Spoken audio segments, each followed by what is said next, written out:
recommençons les activités de notre institut aujourd'hui avec notre premier invité, professeur Paul Ladouceur.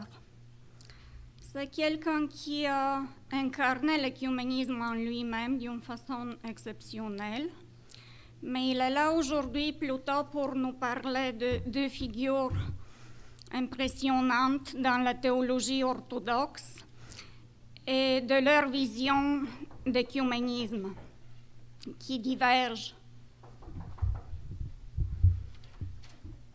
C'est intéressant parce qu'hier, nous avons vu deux visions différentes de dialogue du côté autochtone.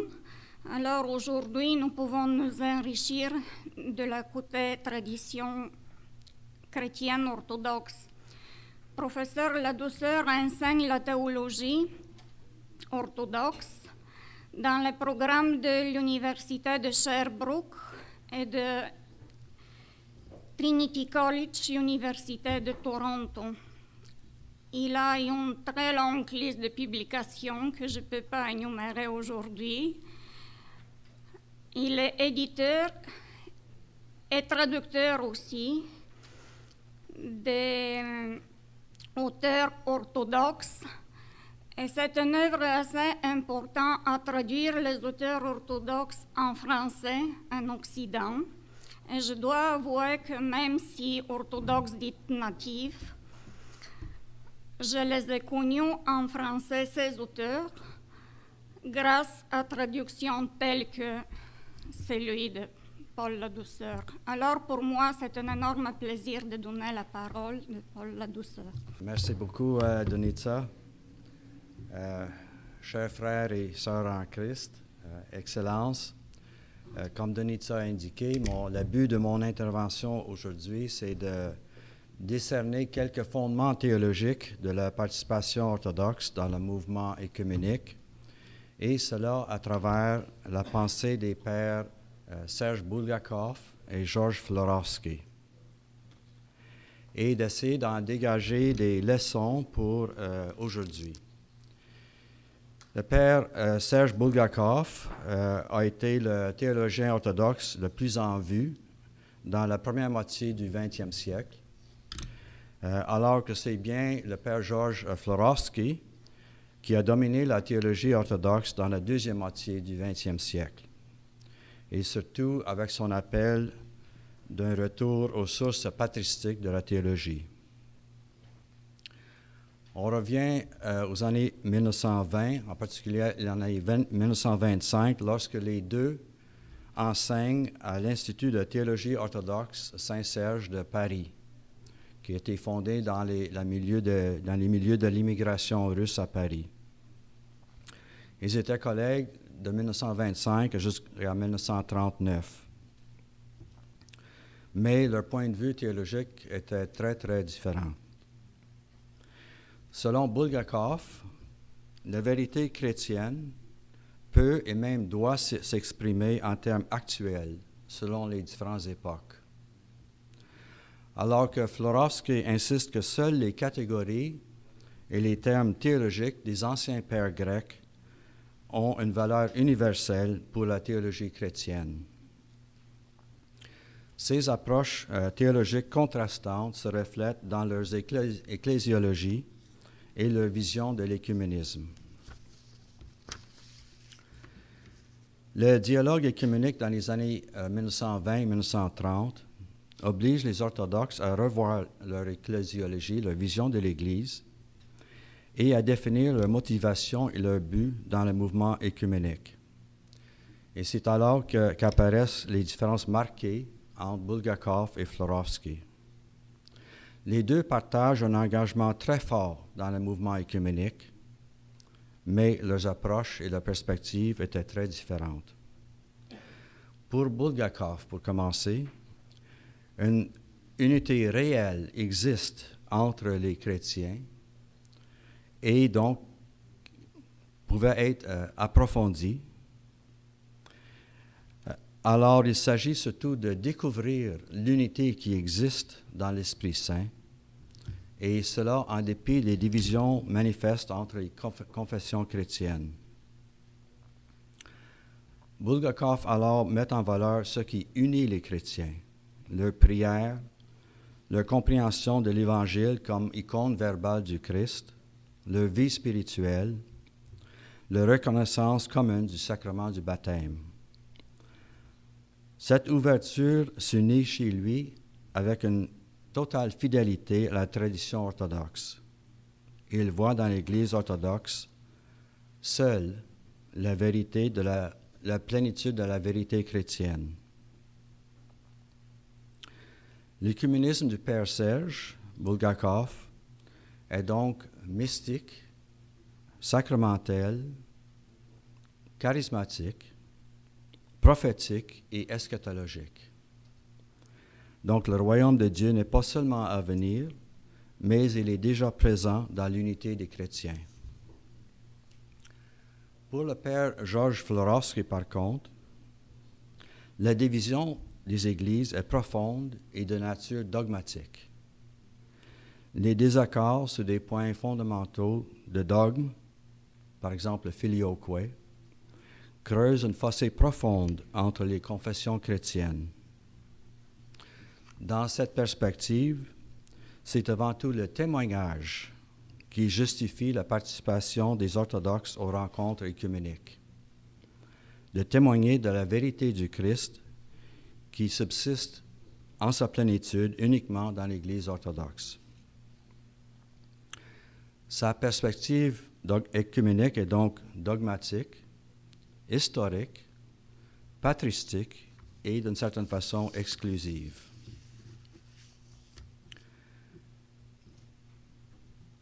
Dans les années, fin des années 20 et dans les années 30, les deux, Bulgakov et Florovsky, participent très activement dans le fellowship de Saint-Alban et de Saint-Serge, the Fellowship of St. Alban and St. Sergius, qui a été fondé pour promouvoir le dialogue et le rapprochement entre les églises anglicanes et orthodoxes.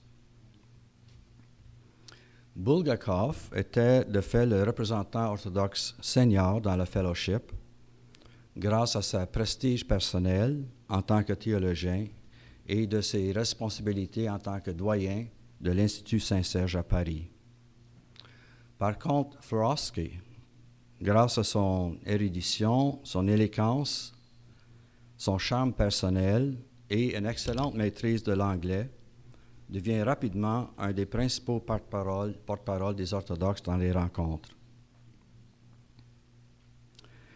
Même si Bulgakov jouit d'un grand prestige personnel auprès des anglicans, les anglicans ont la difficulté à recevoir certains aspects de sa théologie plutôt spéculative. Ils étaient plus attirés par les orientations bibliques et patristiques de Georges Florovsky et d'autres participants orthodoxes. Les différences théologiques et ecclésiologiques entre les deux atteignent leur apogée autour d'une question de l'intercommunion dans les cadres des rencontres du fellowship. Alors, l'intercommunion, c'est la participation, dans ce cas ici, ce serait la participation des anglicans à l'eucharistie des liturgies orthodoxes et vice-versa. En juin 1933, après 6 ans de rencontres dans le cadre du fellowship, Bulgakov propose aux membres du fellowship une intercommunion partielle, c'est-à-dire qu'avec la bénédiction des évêques anglicans et orthodoxes concernés, les anglicans communieraient aux liturgies célébrées par le clergé orthodoxe pendant les rencontres du fellowship et vice-versa. Les orthodoxes participeraient à la communion des célébrations liturgiques anglicanes pendant les rencontres. Dans sa proposition, Bulgakov pose certaines conditions, une sorte de minimum dogmatique. Premièrement, un accord commun sur le dogme eucharistique au sens large, en particulier la reconnaissance de la présence réelle de Jésus-Christ dans la communion après la consacration du pain et du vin. Aussi la confession commune, la reconnaissance commune des 7 premiers conciles œcuméniques, point fondamental dans la théologie orthodoxe. L'existence du sacrement de l'ordre dans la succession apostolique. Donc, la continuation de la succession des deux côtés. Et le consentement des évêques des églises concernées, ainsi que leur bénédiction pour cette pratique. À la conférence du Fellowship en juin 1933, le Père Serge lance un véritable défi aux orthodoxes et aux anglicans. Il dit notamment: « Notre prière commune à ces conférences est une révélation. Nous avons été séparés depuis bien longtemps, et voilà que nous prions ensemble. Dieu nous appelle à nous unir. Il est dangereux, spirituellement, de continuer à jamais à discuter seulement de nos différences. Nous avons été dirigés jusqu'à la haute mur de séparation et nous ne pouvons pas rester éternellement la contempler. Étant arrivés jusqu'ici, nous avons une responsabilité personnelle envers la tâche de réunion. Nous devons faire ce que nous pouvons dans les circonstances historiques actuelles. Dieu nous appelle à agir ici et maintenant. »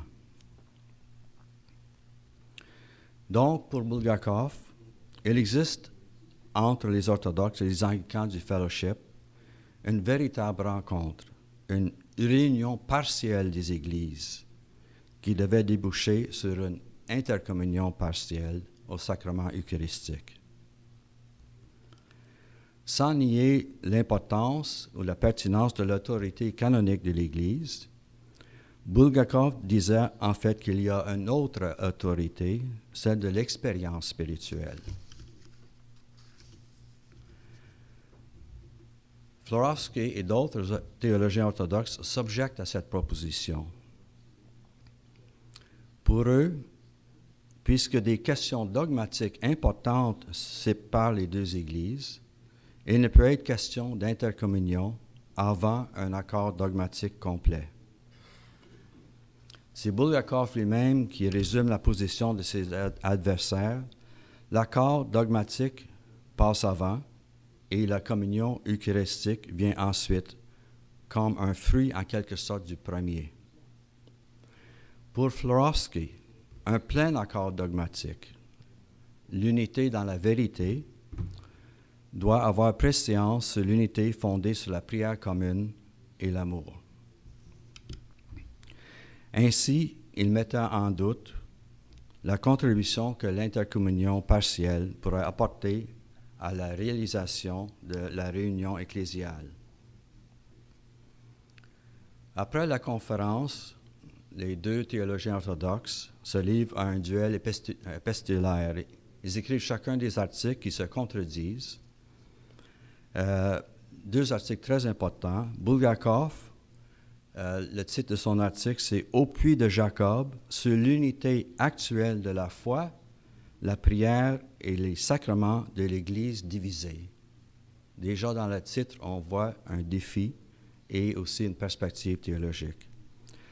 Alors que Florovsky, le titre de son article, c'est « Les frontières de l'Église », donc les limites fondées sur les conceptions canoniques et dogmatiques. Alors pour lui, même l'idée de l'union partielle et d'intercommunion partielle, en l'absence d'un accord complet entre les Églises sur les questions dogmatiques, ne peut être reçue. Il faut dire qu'il y a eu aussi des réticences du côté anglican. Mais en fin de compte, les évêques anglicans donnent leur accord pour cette idée de l'intercommunion. Mais face à l'opposition orthodoxe, Bulgakov est obligé de rebrousser chemin et de revenir sur sa proposition qu'il modifie dans le sens restreint d'intercommunion spirituelle et non de participation à la même coupe eucharistique.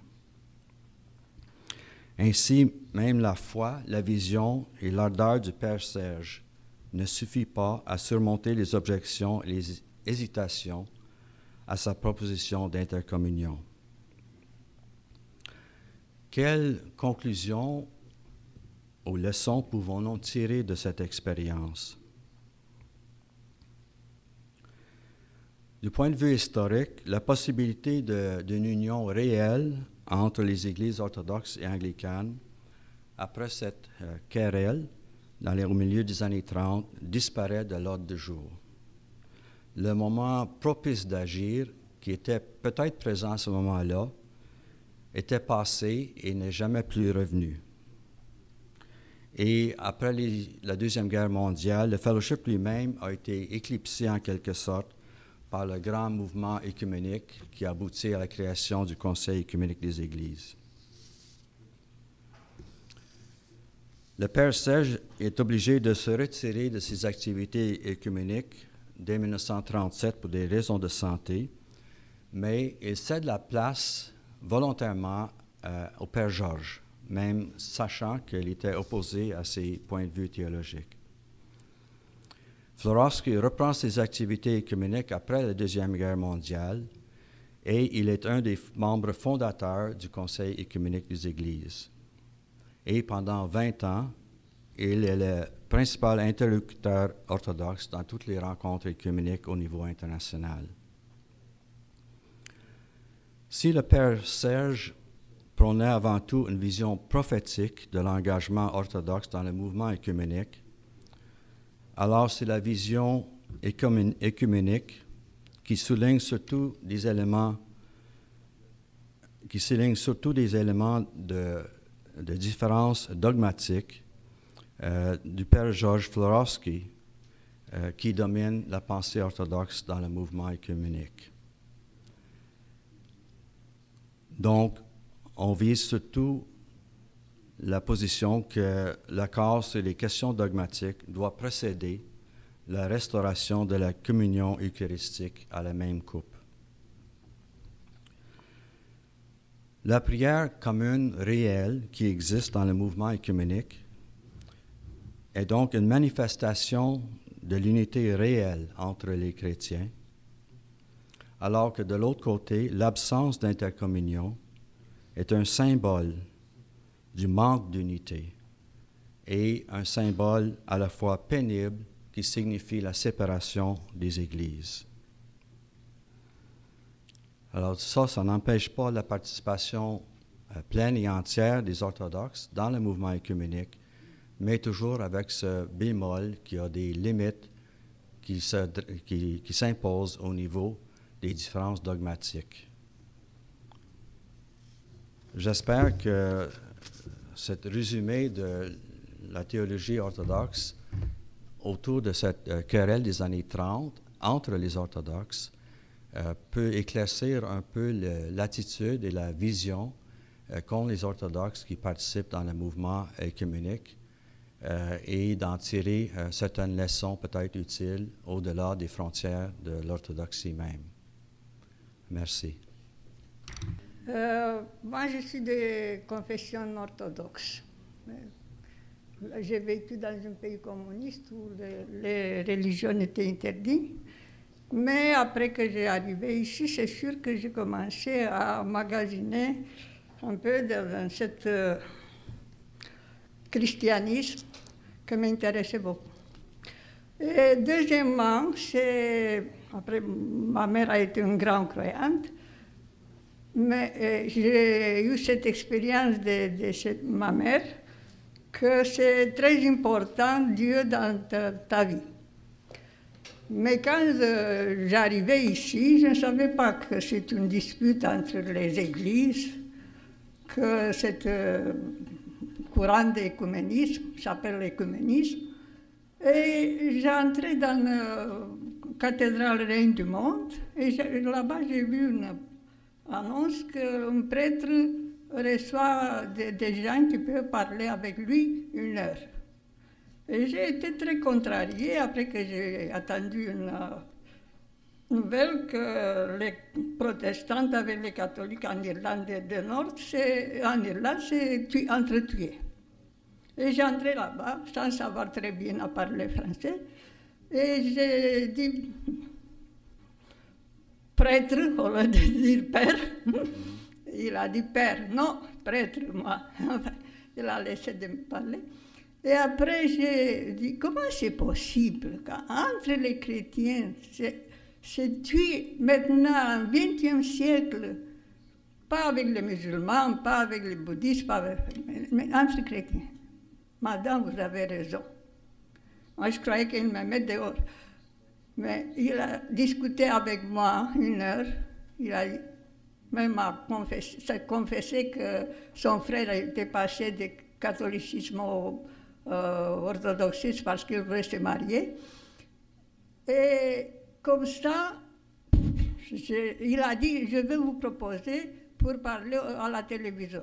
Non, pour l'écuménisme. Non, je ne veux pas aller là-bas parce que je ne sais pas parler bien français. Pardon, madame, est-ce que vous avez une question précise? Oui, mais comment c'est possible, cette division des filioques, par exemple? Ce n'est pas assez grave pour être une dispute. Premièrement, entre Athénagora et, comment ça s'appelle, Paul VI, a déjà discuté, fini, l'anathème et tout a élevé. Comment c'est possible que c'est presque rien? Parce qu'on pourrait dire qu'ils viennent de deux pères, mais ils viennent la même chose par le Fils. Mais c'est dogme. C'est une dogme. Ce n'est pas le Christ qui a dit que vous devez avoir des dogmes dans votre Église. Merci, madame. Si vous permettez un commentaire, je pense que ce que vous exprimez, c'est vraiment toute la souffrance de la division chrétienne. Et c'est sûr que c'est une réalité à un certain niveau. Si je peux revenir à mes propos, c'est la réalité exprimée dans les dogmes. Vous avez mentionné le filioque. Donc, c'est un peu le point de vue du père Georges Florovsky. Alors que, d'un autre côté, il existe une unité réelle qui peut s'exprimer justement dans la prière commune. Et c'est plus le point de vue de père Bulgakov. Alors, c'est sûr que l'absence d'intercommunion, c'est un signe de la souffrance chrétienne de division. C'est le prix, je pense, que nous devons payer, un rappel de nos propres faiblesses et fautes devant cette division scandaleuse. Notwithstanding the propitious moment you talked about in the 1930s, having passed a spy for that particular kind of reconciliation between Anglicans and Eastern Orthodox, the conversations continue, and yes, there's still, to this day, a formal dialogue between the churches of the Anglican Communion and the Orthodox Church. Given your belief that that propitious moment has passed us, what do you see as the vocation of those conversations in the current context? And what is a realistic goal of those conversations? I think that some of the objectives were stated yesterday in terms of mutual understanding of each other's positions, explanations, and the realization of those measures of unity that are feasible, leaving aside to some extent the difficult and dogmatic questions.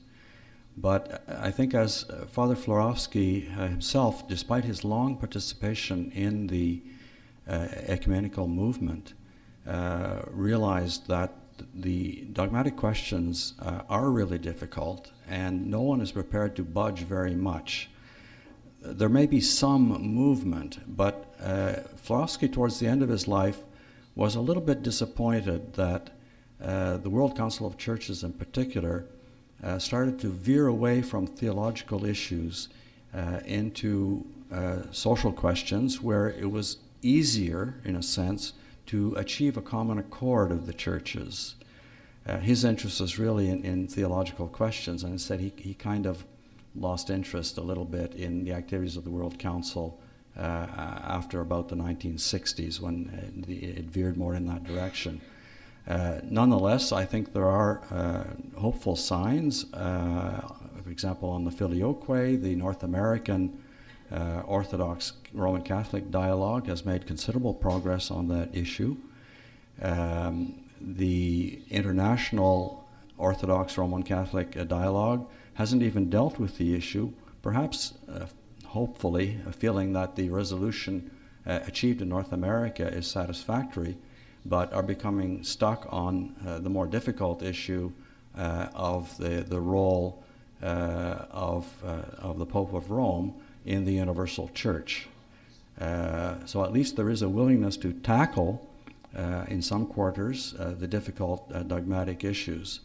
But as I mentioned, for the Orthodox, the refusal to move on intercommunion prior to full dogmatic accord remains a symbol, a very painful symbol, of the division that exists among the churches.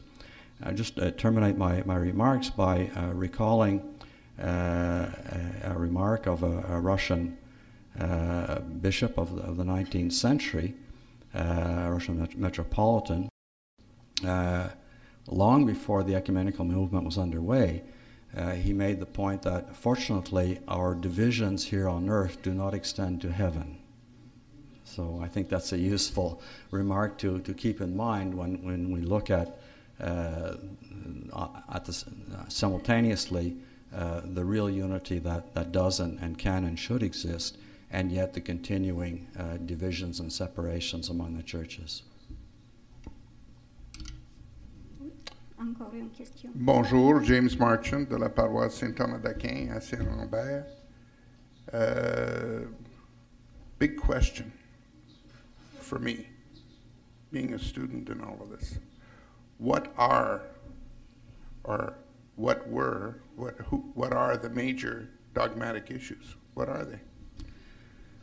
I think there are only two.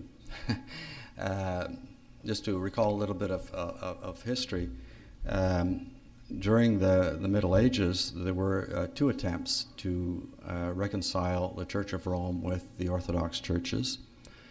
The last was at the Council of Florence in the 15th century. There were 4 issues on the table. There are 2 of them I think are still valid. 2 of them have fallen by the wayside. The 2 that have fallen by the wayside, one was purgatory, and the other one was the use of leavened or unleavened bread for the Eucharist. But the 2 big issues are, as I mentioned, both of them earlier, the place and role of the Bishop of Rome, the Pope of Rome, in the universal church. So that's, to me, that is the big issue. And the second is the filioque, which is the filioque in the creed, the Holy Spirit, the descent of the Holy Spirit from the Father alone or from the Father and the Son. It seems like a very arcane theological point, but it has been a theological stumbling block between the Orthodox Church and the Western churches since about the 10th century. It's perhaps less serious today, but formally, most of the Western churches are still committed to the filioque formula, whereas that has consistently been rejected in the Orthodox tradition. So those are, I said, all other issues can be subsumed into those 2.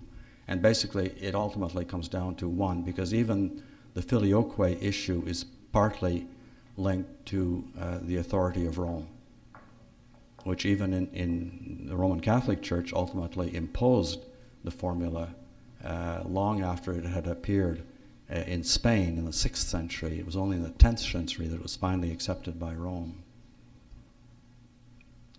And the other side is, why are these issues? Well, because they are issues of faith. And as I said, the essential Orthodox position on the achievement of full unity, and which would be symbolized by the restoration of communion, of intercommunion. And this is why Florovsky, his point was so important, that you can't have the ultimate symbol of union, which is intercommunion, unless there is dogmatic accord, unless there is an accord in the faith. And hence the major dogmatic issues become important. just to give another example that you may not be familiar with, the Eastern or the Orient, what are called the Oriental Orthodox churches. These are the Coptic, Armenian, Syriac, Ethiopian, and the church, one of the churches of India, have been separated from the main body of Orthodoxy since the Council of Chalcedon in the 5th century on one issue, and that is Christology. Even though these churches are very, very different in terms of their liturgy, their liturgical language, and many other traditions, there is only one theological issue on the table, and that is the Christological formula of the Council of Chalcedon. If that issue were resolved between the Byzantine Orthodox churches and the Oriental Orthodox churches, then it would be possible to restore full communion between those two families of churches, because there are no other issues on the table. Merci beaucoup. Évidemment, ce sont des questions très difficiles qu'on ne peut pas résumer pour le temps assez court que nous avons. Une dernière courte question. Oui, rapidement. Vous avez évoqué l'aspect selon lequel les orthodoxes trouvaient à un certain moment que le mouvement œcuménique était trop tourné vers le social. Et au cours des toutes dernières décennies, il me semble que les orthodoxes avaient exprimé leur malaise et leurs insatisfactions par rapport aux travaux du Conseil œcuménique des Églises, justement à l'effet qu'on parlait trop de social et pas assez de foi. Est-ce que le Conseil œcuménique des Églises a répondu d'une manière satisfaisante pour les orthodoxes à ces insatisfactions qui avaient été exprimées? Premièrement, juste pour préciser, en fait, je parlais de George Florovsky et du changement d'orientation à l'intérieur du Conseil œcuménique des Églises vers le social plutôt que les questions théologiques. Donc, ce ne sont pas les orthodoxes qui ont soutenu ce changement d'orientation, mais en fait, surtout quelqu'un comme Florovsky n'était pas content de ce changement de vision. Bon, en ce qui concerne la situation plus récente, ça, c'est une des hésitations du côté orthodoxe de la participation au niveau global, donc au Conseil œcuménique des Églises. C'est encore une orientation plus envers les questions sociales et quasiment politiques, plutôt que des questions théologiques. Mais l'autre, c'était au niveau de l'organisation et la méthode de gouvernance du Conseil œcuménique lui-même, où, étant donné que les membres du Conseil œcuménique, ce sont des églises individuelles, donc il y a énormément d'églises protestantes qui font partie du Conseil et très peu d'églises orthodoxes. Alors les orthodoxes se sentaient un peu écrasés et on cherchait surtout à changer le moyen, la méthode de prendre des décisions, plutôt que ce soit à majorité, qu'on vise plutôt une méthode de consensus qui reflèterait justement plus la notion de l'unité dans l'Esprit Saint, donc le fameux Sobornost de la théologie orthodoxe russe en particulier, donc l'esprit de conciliarité plutôt qu'une votation à majorité. Et je dois dire qu'il y a eu une commission spéciale qui a été mise sur pied à l'intérieur du Conseil œcuménique des Églises qui a largement répondu aux attentes orthodoxes dans ce sens-là. Parce que je pense que sans ça, les Églises orthodoxes auraient pu quitter en bloc, se sentant trop en minorité, trop écrasées par la grande majorité des Églises protestantes. I want to tell you a few words about the Ecumenical Institute that the Canadian Centre for Ecumenism organizes. I mentioned it yesterday at the beginning of our 2 days of conferences, that this meeting between professors and church leaders, it is possible thanks to the opening and the generosity of Archbishop Monsignor Christian Lepine, Archbishop Catholic of the Catholic Archdiocese of Montreal, and also thanks to generosity of Bishop Barry Clark, Anglican Bishop of Montreal. Now, I hope that we will find a few answers to our questions regarding ecumenism on being here today and in participating to the conferences yesterday. I think every single tradition has to look inside of itself to clean its tradition and then to open in love towards the other. Anyway, we have to learn, we can learn a lot when we meet each other because everybody has an extraordinary rich discourse about the revelation of God within his own tradition.